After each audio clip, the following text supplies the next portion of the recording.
students, once again very good morning and welcome to the chemistry lecture. આપણે લોકો ધોરણ 12 નું પાંચમું ચેપ્ટર એટલે કે સરફેસ કેમિસ્ટ્રી પૃષ્ઠ રસાયણ વિજ્ઞાન ભણી રહ્યા છીએ. એમાં લાસ્ટ લેક્ચરમાં આપણે જોયું હતું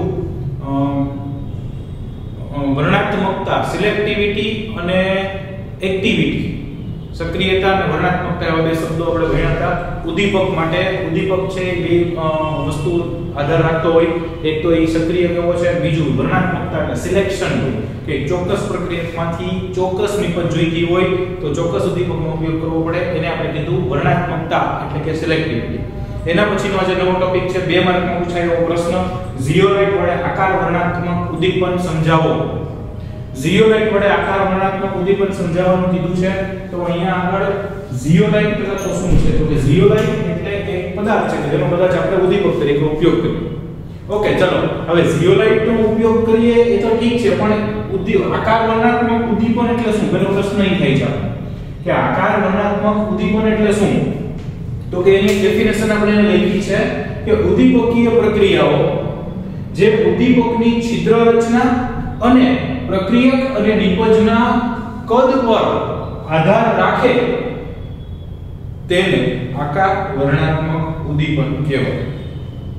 ઉદ્દીપન પ્રક્રિયાઓ કે જે ઉદ્દીપકની છિદ્ર રચના, ઉદ્દીપક કેવો લેવાનો છે? છિદ્રાળુ પદાર્થ લેવાનો છે. તો એ છિદ્રાળુ પદાર્થ એટલે એની છિદ્ર રચના ઉપર આધાર રાખે કે કેવા છિદ્ર છે, કેવડા છિદ્ર છે, અને સાથે સાથે પ્રક્રિયકના અને નિપજના એના અણુઓના કદ ઉપર આધાર રાખે એવી વર્ણનાત્મકતાને, એવી ઉદ્દીપન પ્રક્રિયાને આકાર વર્ણનાત્મક ઉદ્દીપન કહેવાય. મતલબ કે આકાર ઉપર આધાર રાખે, કેવા આકાર છે, પ્રક્રિયકના આકાર કેવા છે, નિપજના કેવા છે, ઉદ્દીપક જે લીધો છે એના છિદ્રોના આકાર કેવડા છે, સાઈઝ કેવડી છે, આ બધી વસ્તુ પર આધાર રાખે એને આકાર વર્ણનાત્મક ઉદ્દીપન કહેવાય. ક્લિયર? ફાઇન. હવે માની લો કે આપણે ઝીઓલાઇટ ની વાત કરીએ છીએ. તો ઝીઓલાઇટ ની વાત કરીએ ને મિત્રો, તો ઝીઓલાઇટ છે એ એલ્યુમિનો સિલિકેટ નું બનેલું સંકીર્ણ માળખું છે. શું છે એ? એલ્યુમિનો સિલિકેટ સંયોજનનું બનેલું સંકીર્ણ માળખું છે. સંકીર્ણ માળખું એટલે શું? તો કે એકદમ કોમ્પ્લેક્સ સ્ટ્રક્ચર હોય અને મધુપુડા જેવી રચના ધરાવે છે. એવું ક્યાંક તમારે લખેલું છે. કેવી રચના ધરાવે? તો કે મધુપુડા જેવી. મધુપુડા જેવી એટલે ટૂંકમાં કે મધુપુડો હોય એમાં વચ્ચે છિદ્રો હોય જેમાં મધ ભર્યું હોય, રાઈટ? તો ઈ એવી છિદ્રો વાળી રચના ધરાવે છે. ઝીઓલાઇટ નું સ્ટ્રક્ચર એવું છે. અને એમાં ખાસ કરીને એલ્યુમિનો સિલિકેટ નું બનેલું આખું માળખું હોય અને વચ્ચે છિદ્રો હોય. ઈ છિદ્રોની સાઈઝ અને બીજું કે કુદરતી પણ મળી આવે છે. અને હવે આ ઉદ્દીપકના ઉપયોગ તરીકે એને સંશ્લેષિત પણ આવો છિદ્રાળુ રીતે કરવામાં આવે છે. હવે સંશ્લેષિત પણ અવેલેબલ છે અને એમના છિદ્રોની સાઈઝ જનરલી એમના છિદ્રોનું કદ સામાન્ય રીતે 260 થી 740 પાઇકોમીટર જેટલું હોય છે. છિદ્રોનું કદ કેવડું હોય તો 260 થી 740 પાઇકોમીટર જેટલું કદ ધરાવે છે, રાઈટ? આ ડેટા આપણી ટેક્સ્ટબુકમાં આપ્યો નથી, પણ ક્યાંક એમસીક્યુ માં ક્યાંક કોમ્પિટિટિવ એક્ઝામમાં આવે તો ખબર પડવી જોઈએ. ઓકે, હવે પ્રશ્ન એ થાય સર બાકી બધું હોય કે ચલો હાલો વ્યાખ્યા સમજ્યા અને ઝીરો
થઈ ગયું ઝિયોલાઇટ વડે આકાર વર્ણનાત્મક ઉદ્દીપન.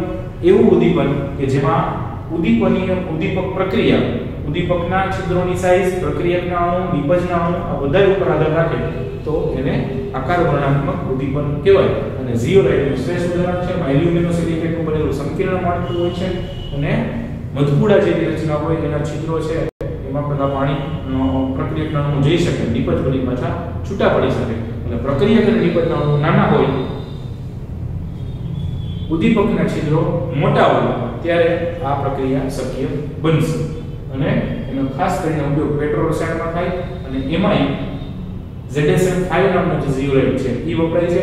અને એ શું કરશે તો કે આલ્કોહોલનું નિર્જલીકરણ કરી હાઇડ્રોકાર્બન સંયોજનનું મિશ્રણ બનાવશે અને ડાયરેક્ટ એનું પેટ્રોલમાં રૂપાંતર એટલે કે ગેસોલિનમાં રૂપાંતર કરશે. રાઈટ? તો આ થઈ ગયું આપણું ઝિયોલાઇટ વડે આકાર વર્ણનાત્મક ઉદ્દીપન.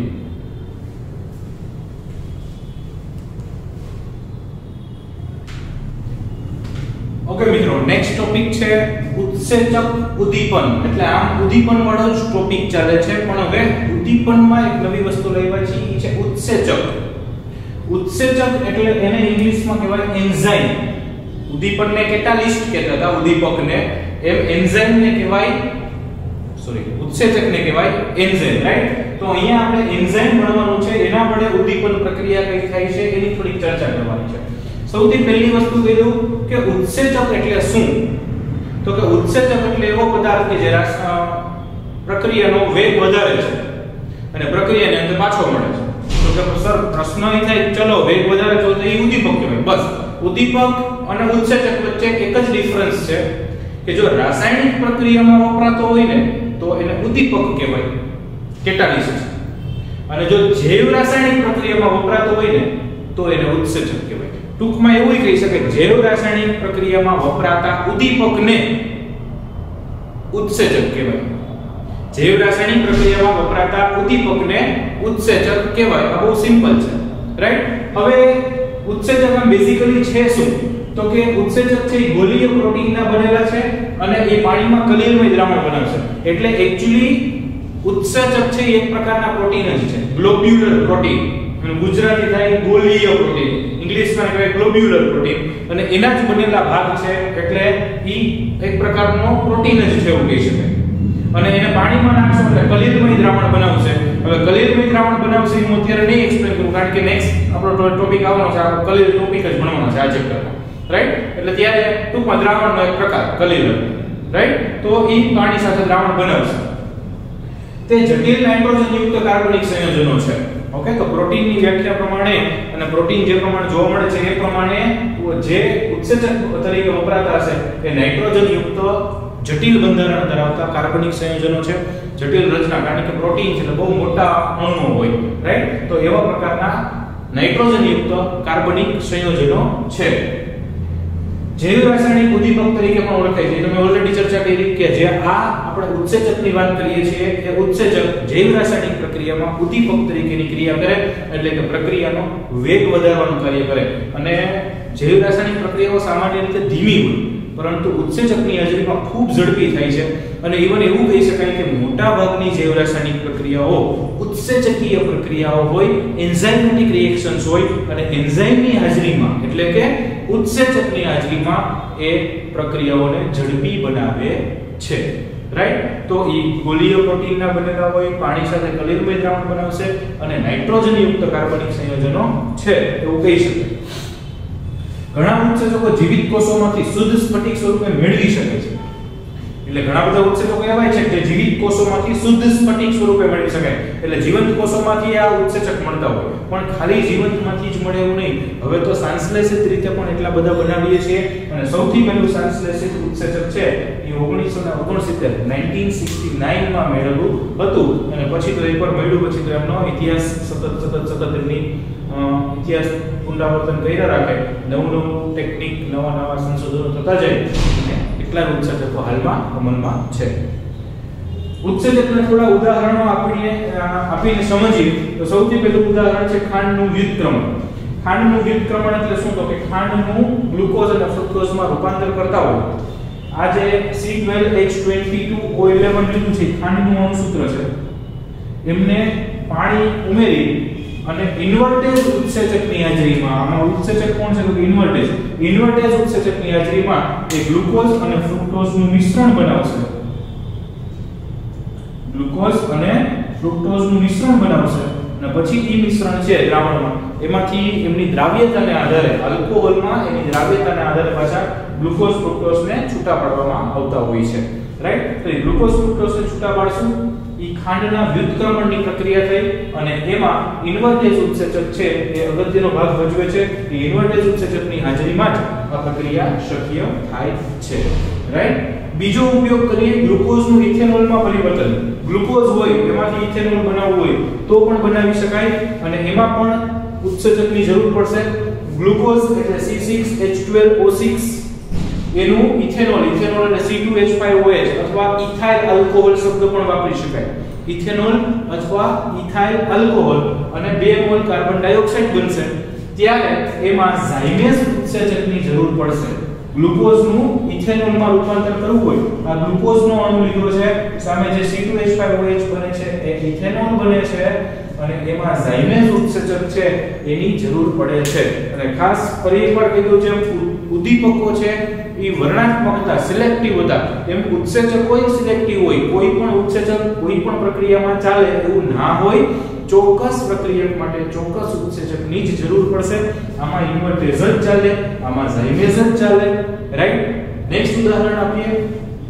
સ્ટાર્ચનું માલ્ટોઝમાં રૂપાંતર. સ્ટાર્ચ એટલે એક પ્રકારનો એ પણ પોલિમર છે, બાયોપોલિમર કહી શકાય, જેને C6H10O5 એન્ટેમ્સ અને આમ પોલિસેકેરાઇડ કહેવાય પર્ટિક્યુલર સ્ટાર્ચ. રાઈટ? તો C6H10O5 એન્ટેમ્સ N એટલે નક્કી નથી એટલે પોલિસેકેરાઇડ છે.